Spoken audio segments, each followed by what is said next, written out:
Hello and welcome to today's episode of The Insider, brought to you, as ever, by Vanishing Inc.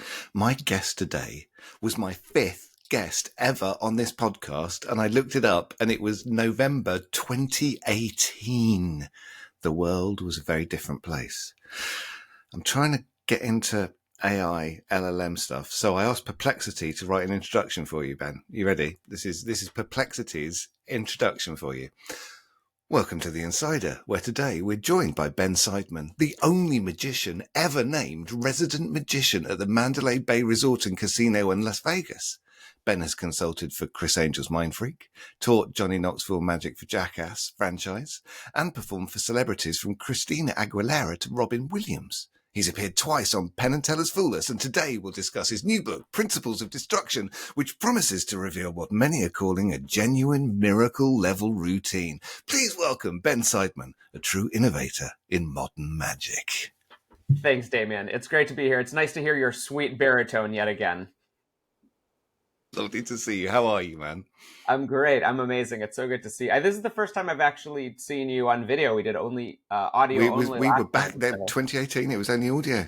I didn't even really know your race or gender until now. This is exciting. I'm glad that all that can be cleared up for you. Now, you did mention a little extra credit that wasn't in there.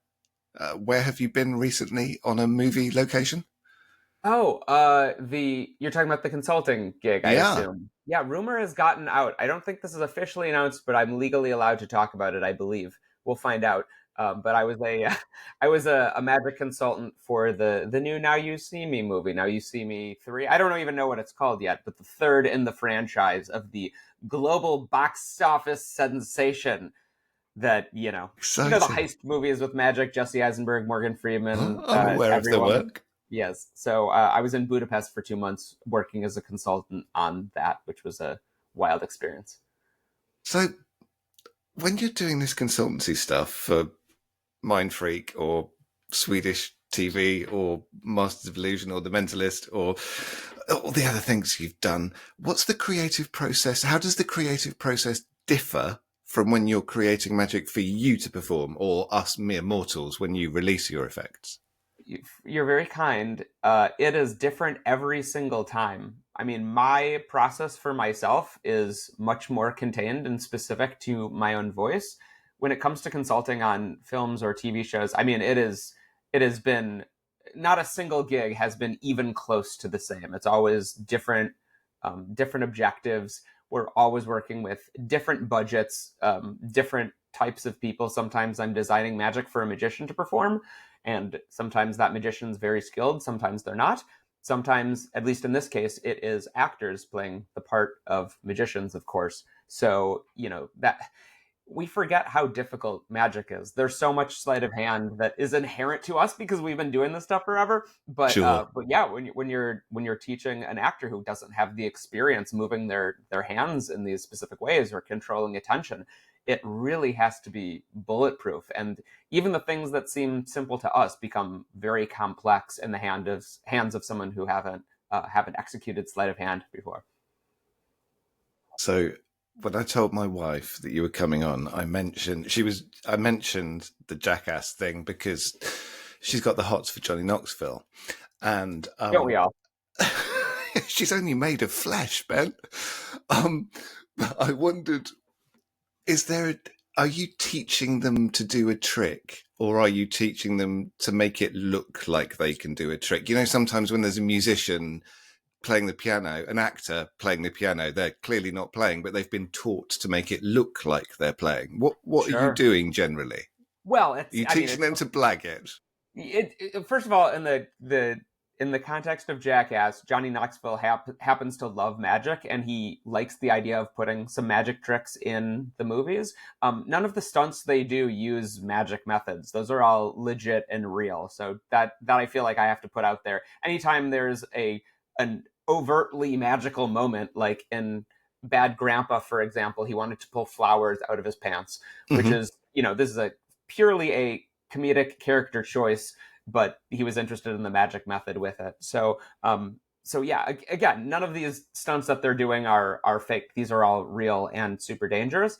But when he wanted to do certain pickpocketing moves, he was interested in. And in the case of the most recent Jackass film, that he wanted to make milk disappear into a top hat right before he got hit by a bull. So this was a very specific thing. Obviously, the bull was all up to them, and my God, he's almost killed himself so many times. So I had nothing to do with that. He just, in this case, I was to design the effect. He didn't. He was like, I need to make milk disappear. How do I do that? And I was like, oh, well, I can design you a hat. So that, for example, very very different than the Now You See Me stuff, where we were taking magic that was in the script that was also developed by the script consultants like Jared Kopp, Randy Pitchford, who put this whole thing together, Toby Hallbrooks, Jim Steinmeier, taking some of that and putting it on its feet and changing it around so that it would actually work in the hands of hands of the actors. And it's hilarious Sure. because the consulting thing, this is like 2% of what I actually do. It's just the credits that sound the most interesting, exciting, because it's like, oh, you got to teach Morgan Freeman a magic trick? Like, that sounds way more exciting. Well, let's talk Yeah, about totally. that. But this is a very small part of what I actually do in magic. I'm creating magic and performing much more often than the Okay, so consultation. talking of performing, I was interested in the Macau stuff, having listened to Two Magicians, One Mic, and I don't know whether you listened to that during their whole Macau thing, and it was an experience for them. So my question was, because it was 120 shows, which is record breaking according to You your could say website. too many. Let's go ahead and say that's too Okay, it was many. too many shows there. But did you have to change for the cultural differences of performing in Macau? Did I have to change when I was Your performing in China? normal Yes, stuff. very, very much. In this case, When did you know this?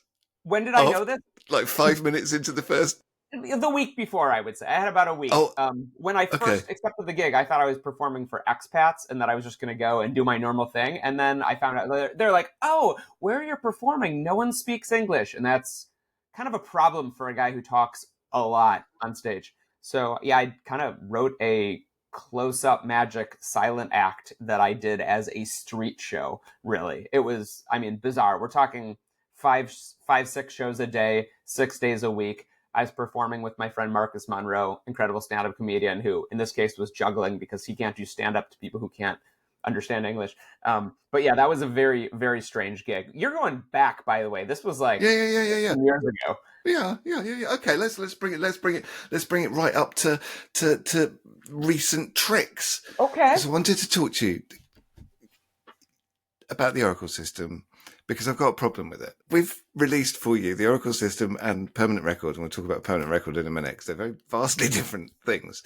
But with the Oracle system, for those that don't know, it's essentially kind of an ESP 5-card matching routine, but with tarot cards and some very warm reading thrown in. Fair? Um, when it came out, I tried it about 3 or 4 times on people, and 3 out of those 4 times people cried. It made me feel really weird, Well, and I didn't know, like, because the one of the best bits about that release is the download that comes with it, because the talk and the conversations that you have in that about cold reading and the power of it, and warm reading in this case. But okay, so your reaction was cool, you won, but to me it felt a bit too much. It's like I well, don't do readings and psychic things. I'm a magician, and it yeah. felt too powerful. I understand. I understand. I feel the same way. And it all comes down to how you perform it. You can perform that in such a way that people are moved to tears and that it's very, like, that it's a really serious thing. Yeah. But it doesn't have to be performed in that way. This is just, look, the inherent built in feelings that can come from it can be intense. But if you shift, look, if you do a little paradigm shift here and you approach the performance more lighthearted and even comment on the fact that it's not real at all, Right.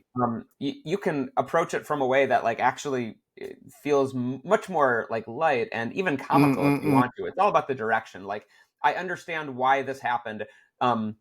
For example, you are asking people, as you know, but for the listeners who don't perform the effect, you're asking people to think of someone in their life who has some significance to them, and then match that person to one of the tarot cards.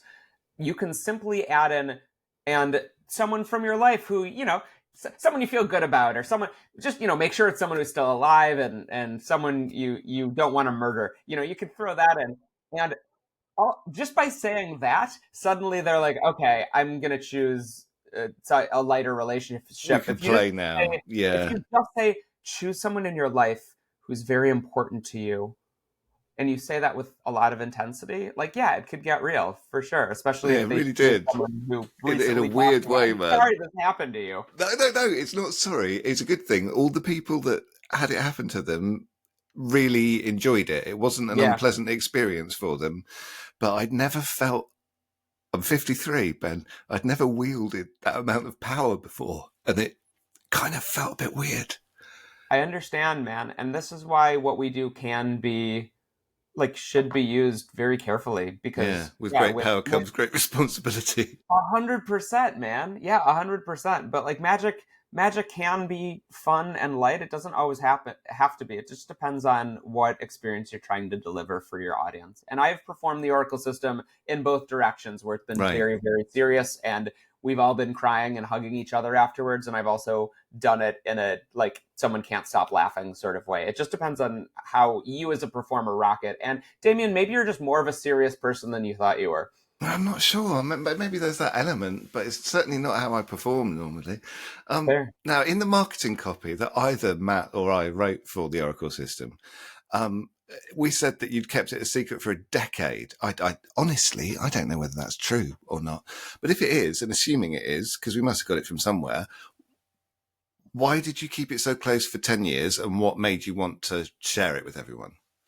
What makes that thing with a trick that you release that you're like, this is now ready for more people than me? Yeah, well, I spent many years not releasing anything, just Mm, because I was purely focused on developing magic and performing it myself. And it wasn't until the Oracle system that I even started toying with the idea of putting some of my ideas out into the world for other magicians to perform if they wanted to. And so part of it was that. The other part of it was the fact that Oracle system is a very serious routine. I mean, it mm, is powerful, whether it's going to be really emotionally impactful or whether you're going to perform it in a more light manner.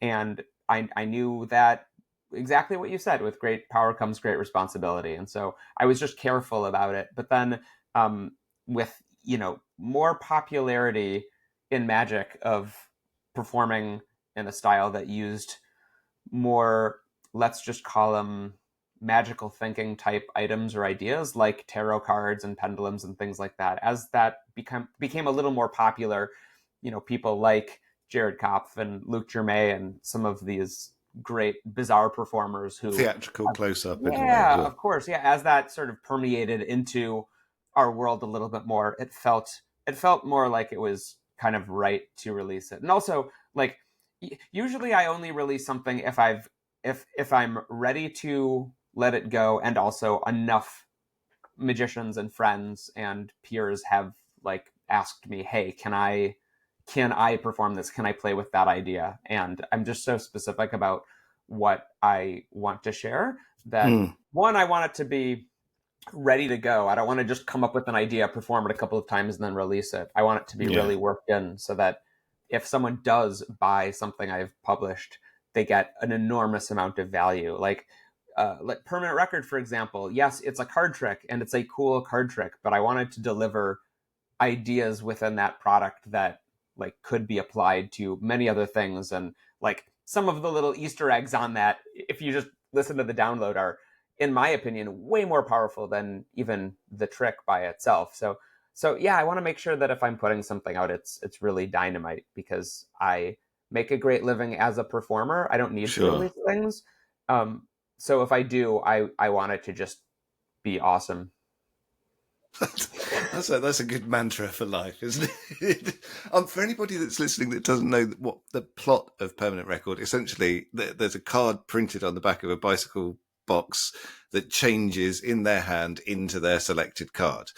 Now, when you start playing with an idea like that, what comes first? Are you thinking, I want something to change in their hand?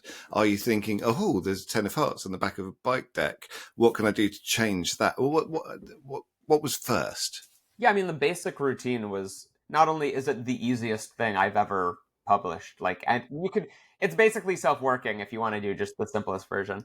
And that is not the case with everything that I create.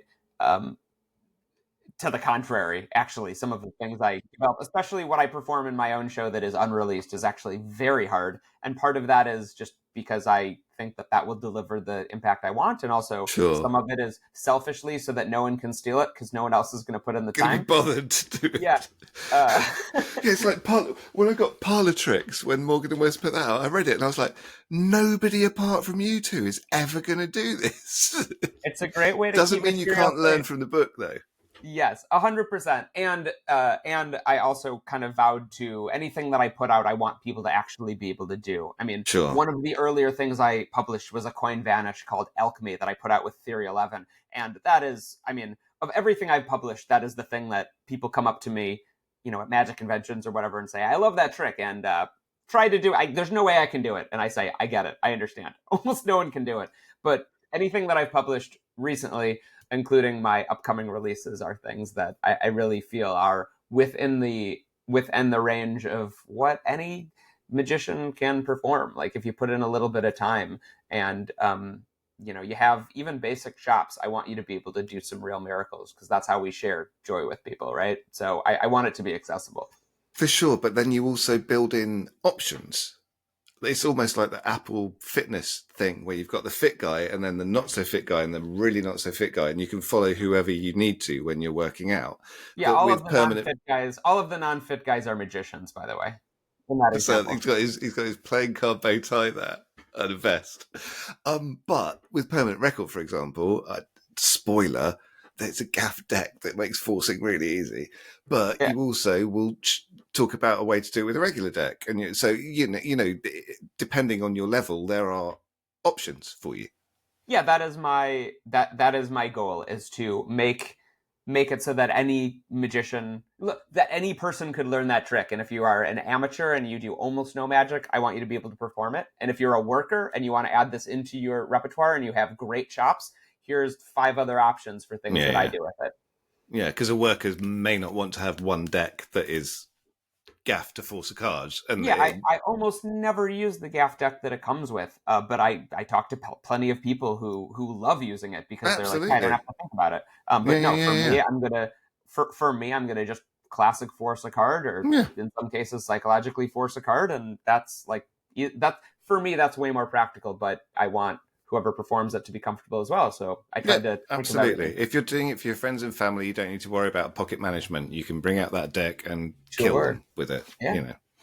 Um, with Penn and Teller twice now, um, do you have a specific like preparation process before you start thinking about what you're going to do for it? Basically, are you actually trying to fool them, or are you thinking of the best routine to do for that vehicle? Yes. Good. Thank you. Moving on. Um, So look, what? as someone No, who if you has, don't want to, it's fine. I've done that show twice. I have 0 trophies. I'm not mad. I did think that both routines had a pretty good chance of fooling them, and I think one of the two actually did, in my opinion. But this is all subjective, right? Of So, course. um, uh, yeah, I chose the two routines for very different reasons. The first one I did was my handling of Ring Watch Wallet, which has been a closely guarded secret for many years. It fools magicians, it fools lay people. It is in almost every single show I do, whether that is formal close up, stage, parlor. I've done it on TV. I mean, it's just a real workhorse for me. So I If only wanted to someone would share that. release that. What do you say? If only someone would release that. Yeah, It'd maybe be great. someday. It's It'd be possible. great. It's very It's a good possible. trick. It's a good I'll, trick. I'll think about it. The so that routine I wanted to put out there because it's pretty bulletproof as far as rewatching it. on Right. video. So it's in my mind it was safe to do on TV, and also because it had so much stand up built in, I felt like Mm. I would stick out from other magicians, and it would kind of give potential buyers who might be interested in hiring a magician, it would give them a sense of what my show actually looks like, because it was And it wasn't a a good card example. trick. Yeah, and it was a very good example of what it is like to see me live. Yeah. And so that's exactly why I wanted that tape, and that's been very helpful for me. And the other one, completely different. It was this effect that I created for the virtual show during the pandemic, and I genuinely did not even plan. I had no plans to do it on Fool Us. I had no plans to do Fool Us a second time, but I'd come up with this trick, and I was showing some magician friends. Word had spread a little bit, and so a couple heavy hitters had texted me and said, like, yo, what is this thing you're doing? And so I invited a handful of them on Zoom to see me do it, including Teller. I was like, Teller, I came up with this cool trick, you might get a kick out of it. And he wrote back and he was like, oh, don't you dare invite me to this thing, please come and do it on the show again. um, How and lovely. um, and he was really buttering me up too. I was like, man, you must have had some clunkers on that last season. He was really trying. But look, I was honored to go Save us, back. Ben. Save us. No. But yeah, it was fun to get to do, and it's really a snapshot in time of what it was like to perform virtually during the pandemic. um, what excites you? And no, there's more to the question than that. Just to clarify. Thank God this is B-rated, I right? know, I know. I realised I paused slightly too long, and it was almost uncomfortable. What Almost. excites? I'm very uncomfortable, Damian. I'm British. It's okay. What excites you, and or annoys or frustrates you about magic today? You What can ex- answer that in any way you wish. Okay, what excites me and or what annoys me in Magic today? I'm going to start with what excites me, and then I'm never going to answer the other one. Okay, What cool. ex- what excites me is creating new things and putting them up in front of people and delivering that experience. That really excites me. I'm doing this new show that I've been writing in my mind for like 17 years. I was always too busy to really focus on it because it's not the Hmm. type of show that I could perform at a corporate event or a college, or the things Your that pay regular my money bills. makers. Yeah. Right. This is really a theatrical show, and since I'm semi known in the magic world, but I'm not properly famous at all. Like, I can walk down the street without getting recognized every time. You could bet money all day saying that I'm going to go to the grocery store and no one's going to say, "Hey, are you Ben Seidman?"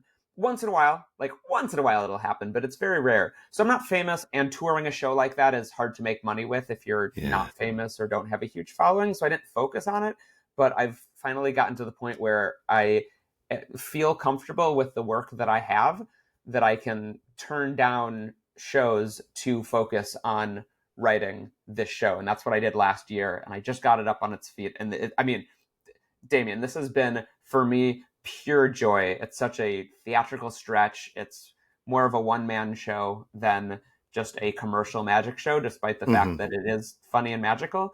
And Sure. that has been so exciting for me. And how do you work with something like that? Is that solo, or are you leaning on script writing friends and magical advisement friends? And Great question. Yeah, really great question. I don't think this show would be up on its feet at all if it wasn't for Travis Santel, who's one of my closest friends, an incredible writer. He has a magic background and a mentalist background, but primarily he makes his. I mean, he doesn't do magic shows. He makes his living as a writer, writing movies and TV shows, and he writes books as well, but he's tuned into the magic world. Like, he's sure. done a lot of work with Apollo Robbins, and he wrote Delgadio an email after he saw In and of Itself, and Uh-huh. Delgadio was like, can I put this in the book, like, just because it was so thoughtful. He's just a brilliant writer. And so Okay. Travis, I just vomited all of my ideas at him, and he helped me shape them and actually figure out what the show was about. And he helped me structure it and gave me some killer lines. And I mean, I would have done this show if it wasn't for him, but it would have probably been terrible. So I owe a huge debt of gratitude to Travis for helping me get this thing up on its feet. And so he Big up helped in that. Travis. Yeah, so he helped in that like structural way. And I also pitched some other ideas to friends, and on Zoom and on the phone, just talked through some things. And then also huge debt of gratitude to Michael Mills, who is an awesome producer, friend, and great magician himself. And he is the one who produced the first run of the shows to get it up on its feet. He started doing shows with Simon Cornell, Glitches in Reality, Simon's show, and he toured that a little bit, and then told me that he was interested in working with me. And I said, "Oh man, I've been writing this show. This is the perfect excuse to actually get mine together." Yeah, exactly. And so, what's happening next with the show? Are there plans for it for this year? Yeah, so I'm ending what I have set up right now is ending with a month-long run in Chicago at the Rhapsody Theater. And so that is in June. Tickets are on sale now. If anyone is in the Chicago area and wants to see my life's work, it's happening Thursday, Friday, Saturday, all throughout June. And then also, in order to sort of prepare myself for each step, I'm doing a 2-week run at Liberty Magic in Pittsburgh, and that starts very soon. That starts in early March. So tickets are on sale for that as well if you're in the Pittsburgh area. And my goal was first to get it up on its feet with these first 2 weekends, and then to get to the next stage in Pittsburgh. And my goal is by the time I'm rocking it in June in Chicago, that it really does feel like a machine, because it is a very ambitious show. It's much more complicated and difficult than what I normally do, which is amazing because what I normally do is still pretty insane. Yeah, But yeah. this is like another level for a few different reasons. And also my friend Stephen Nicholas, great mentalist. He is hands on the ground with me, helping me out, just like on the tech side of things, because there's so much going on and so many moving parts. So he has been amazing. And Sarah Friedman was stage managing it when we did our first run in Saratoga and in Manchester, New Hampshire. So yeah, it's been a collaborative effort, which is incredible. Now, Ben, you ready for the segue? Yes. Is the segue down to what I don't like in magic right now? No, you said you didn't want to answer that, so No, I'm going to. I'll tell you what. I'll answer it really, really So, what quickly. frustrates you? What frustrates me? Or annoys you? Yeah, I think.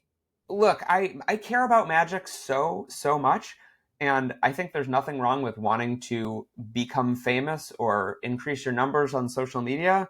But people who are willing to sacrifice what is actually magical about magic in order to do that, I think irks me. So like, the content machine requires videos all of the time. The people who want to grow their social media numbers, a lot of these people are exposing magic or just doing a ton of it. And it's not very good. It's not very original. It's all stooged. A lot of it's BS. Some of it flashes. And putting that stuff into the world to me is just like pollution. Like, why wouldn't you want to just hold back and actually only publish videos of things that are good? And if you want to like break something in and grow, do it in front of live audiences. But then again, I'm a dinosaur. The world is changing around me. So that's just my opinion on it. I want to just focus on quality over quantity, but to each their own. If I was going to do a show later in the year and I wanted a solid 7-minute card routine that involved multiple different kind of aspects of magic and an ending that really would be difficult to beat. I would do Copperfield flying. No card trick, no wires. Sorry. Is there anything you could? Oh, sorry, just anything you recommend, Ben? I see what you're doing, Damian. It was good, wasn't it? It was smooth, right? It was really, really smooth transition. I wrote a book. You wrote a book. I've got it. It's here. I did it. I wrote a book, and it's a book on one trick for the same reason that I learned to play bass instead of guitar. Less strings. Just seemed easier. One trick. One trick in how many pages? I don't know. 49. 50? 49. 50 pages. That's actually the trick, is that the number of pages slowly increased over time. It's that's part of the method.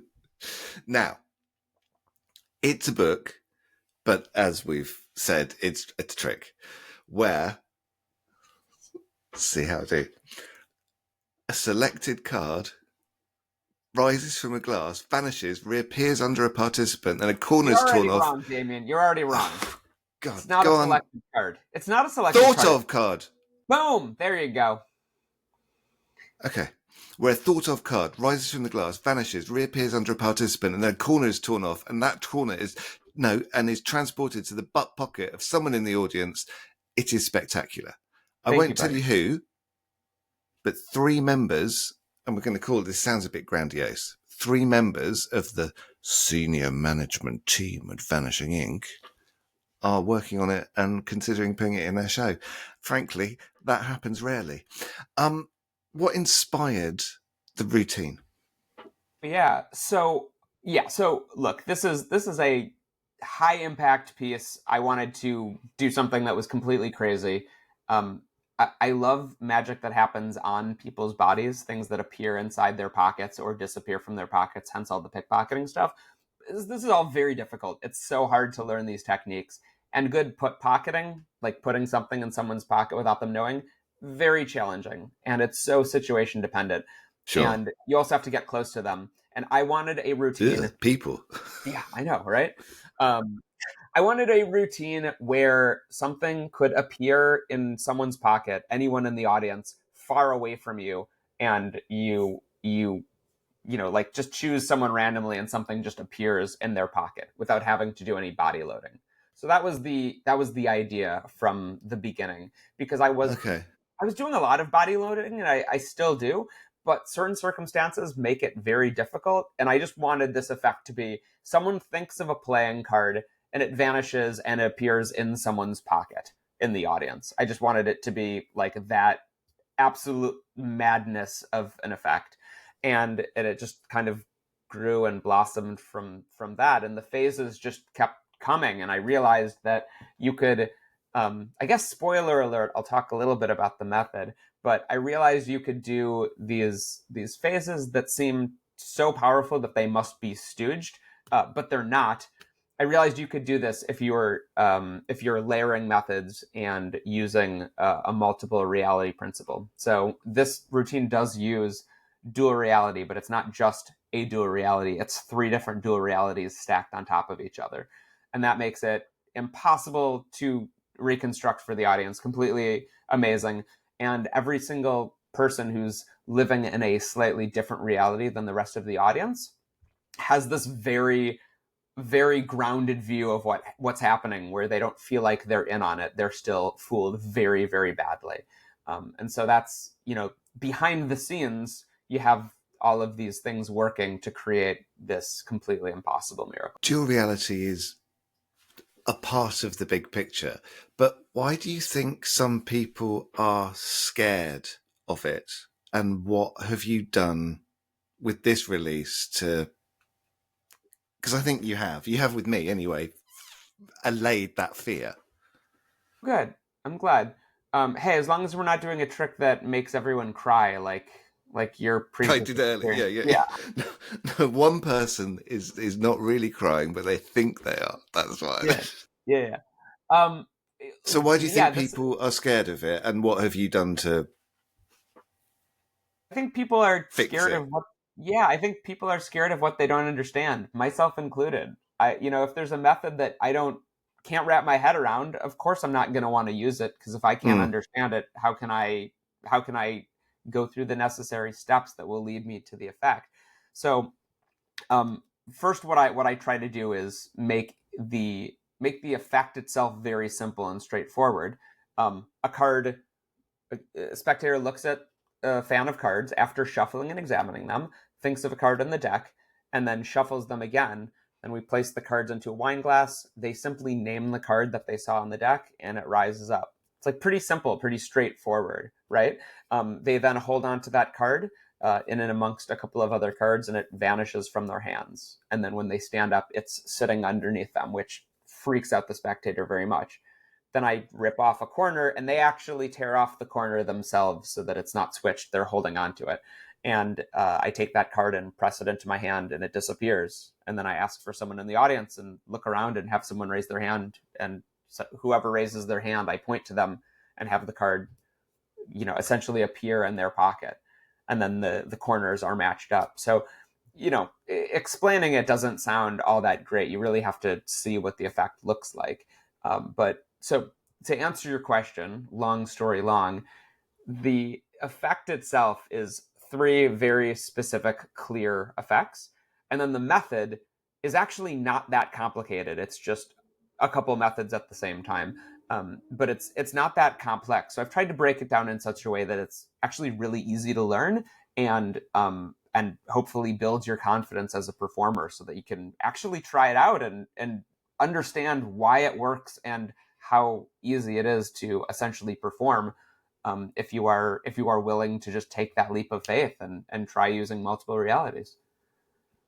It's kind of modular, isn't it? Because in the 7-minute video full performance of it that people get, you're in a parlor situation and you're doing rising card and spoiler, there's a thread. I think most of this trick, and correct me if I'm wrong, let's be real, most of the people listening to this podcast, most of the people that shop at Vanishing Inc. do not have theatrical shows. But I was thinking with this particular routine, if you put the rising card bit to one side, the rest of it would work in a bar with your friends. It would work at Thanksgiving when families came round. There isn't, it's not you don't have to be doing paid shows to do this, right? Oh, 100%. Yeah. This is the routine's very practical and very hard hitting and could be done in almost any situation. Now, is it a good trick for 1 or 2 people? It's going to be a lot better for more people, for sure. You really want like a group, but that group could be small. I've done this for like 7 or 8 people at a house party. So yeah, it doesn't have to be a theatrical environment. A lot of the material I develop, I can perform for a handful of people or in front of hundreds of people. And it needs to be versatile because I'm performing in so many different situations. So this is great. Like, yeah, if you don't want to do the rising card, throw a deck of cards in your pocket and like you can do something that hits harder than a normal card trick exponentially. This is not really a card trick, right? It's the multiplier is vast. Yeah, it's insane. And yeah, I mean, one of the things that makes me really happy is hearing magicians come up to me after the show. For example, I performed at Blackpool and lectured at Blackpool this last year. I'd never been. And so I did my hour-long show and then I did an hour-long lecture. And I got to perform this for, however many thousands of magicians were there. And it was awesome just having a room full of people be completely fooled over this effect, but then also explaining the method and have people get so excited because they're like, oh, we can actually do this trick. This is not a pipe dream. This is real. Yeah. So that felt really cool. Like as I write in the book, I'm very protective of my material, but at a certain point I realized if more people have access to something like this, then more people can share that amazement and joy farther than I can spread as an individual person. So I think it's cool to get to put this into the world. And I'm so happy that all of these people who bought the book at Blackpool came up to me or have messaged me and said like, I tried it out. It's insane. I can't believe it works. It's amazing. I'm doing it. And that feels really great because it's like a dude in Ireland and like someone in Sweden. Like it's so cool that this is having a new life because of this book. That's so cool. What level of performer did you have in mind when creating the book, and what foundational skills do you think someone would need to perform it successfully? Yeah, really great question. Let me just be upfront and honest here. If you've never performed before, like you've done maybe like one trick and that's it, this is probably not the book for you. I mean, you might enjoy reading it, but you're not going to put this in your show if you don't perform at all. But if you're a hobbyist, this will totally work for you if you do perform for people, even if it's at the pub or for friends. the answer is, when I came up with this, I didn't have a specific performer in mind because I came up with this for myself. Right. Right. So the only performer I had in mind was Ben me and my Seidman. own level of skill. And this lands this lands pretty like mid to low as far as like skill necessary to perform, in my opinion. Hmm. But there is some required. For example, like, can you do an Elmsley count? If you can learn an Elmsley count, you can do this trick. Hmm. It's more about the understanding of the concept than it is about doing like knuckle busting sleight of hand. There Yeah. really is no knuckle busting sleight of hand. It's within the realm of what I would say most people who are listening to this podcast can already do comfortably. Absolutely. And I love that. Like Absolutely. I love relying on language and ideas as a method above sleight of hand, because then you can pepper in sleights and everything builds on itself. So instead Of of just course. trying to fool someone with a move, you're fooling them with an idea, and that is what is really exciting to me. Yeah. For me, when I read it, there's more to the book than the method and the routine. Beyond the technical method, what philosophical approach to magic do you hope readers take away from it? That we What do you want people to take away from it?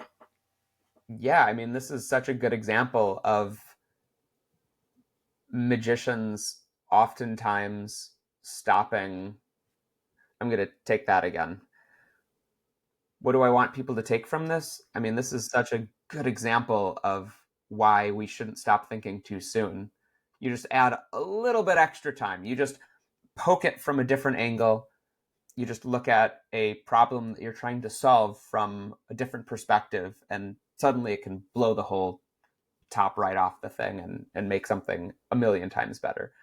Like, for example, this trick by itself kind of encapsulates my theory on magic, right? Again, now word salad, buddy. This trick by itself really is a perfect example of how I approach method and performance, which is, I want to make something that's very entertaining, but also that like just hurts people's brains. Like I'm not happy if people are like, wow, that was a cool magic trick. Like I want to have people like rocking back and forth in the audience because they can't cope with what just happened. That's what I'm trying to Really? achieve. And I think the principles of destruction routine really does hit that. There's your pull quote. There's my pull quote. Thank you. Yeah. Now, Ben Seidman, last time you were on the show in 2018, we didn't end it in the way we end it now. I listened back to our episode to say, oh, I wonder what his answers to the last four questions are to see whether they've changed. But I didn't even ask you the last four questions, so I'm going to now Great. I because we're cannot out of wait. I time. cannot wait, Damian. I will say before you Yes. ask me those questions, this book is hopefully a very fun read. It's an easy read, and the method itself is really achievable. Like you really can take this and do it. And I hope that people really do. I hope that some of the people listening to this go like, yeah, I've seen what Ben does. I believe that what he would come up with would be good. I'm going to take a chance and buy this thing. I hope that happens because I think people will dig the method and dig performing it. I really do. That's the reel for social media. Okay, Perfect. well, you got lots to choose from. All right, You're hit me with such the a pro. Do questions, you know buddy. what I asked Matt Zatt, who handles our social media.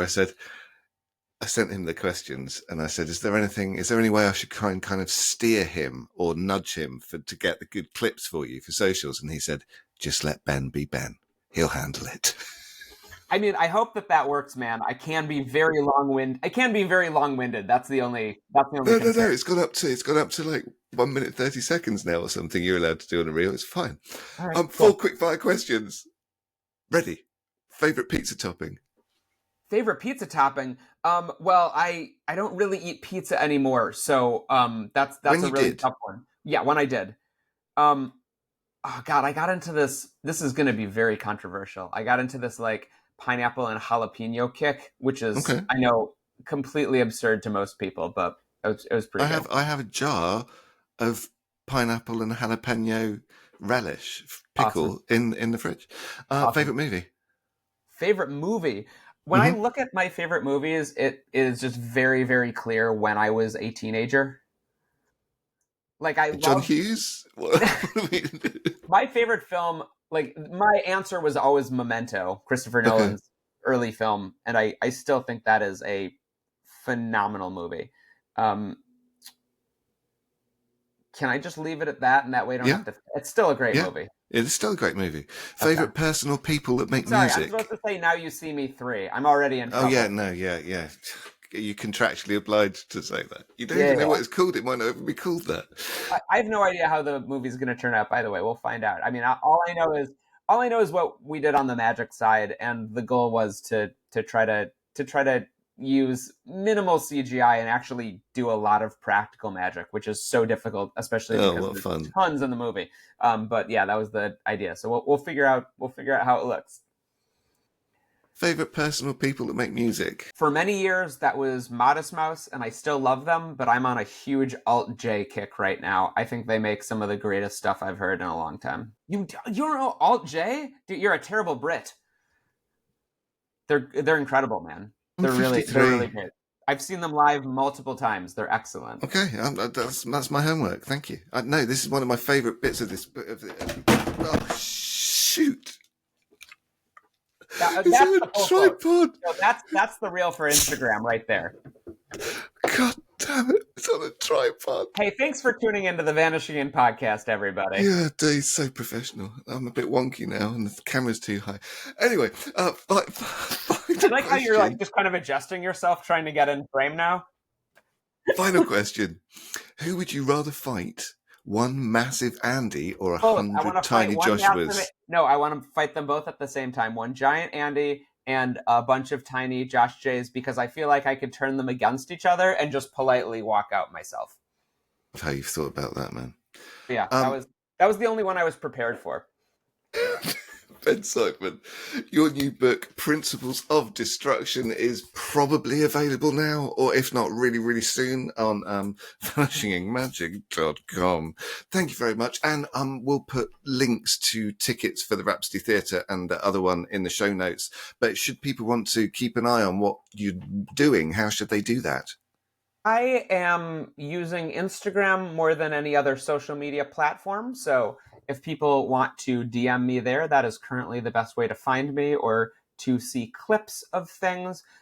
If you want to see any of the Vanity Fair videos, those are on YouTube. You can just type in my name and Vanity Fair. And the third one dropped not too long ago. So there's new fun stuff out there. Ben Seidman, thank you very much for giving us so much of your time. I do appreciate it. Thank you so much, Damian. You take care. And you, man.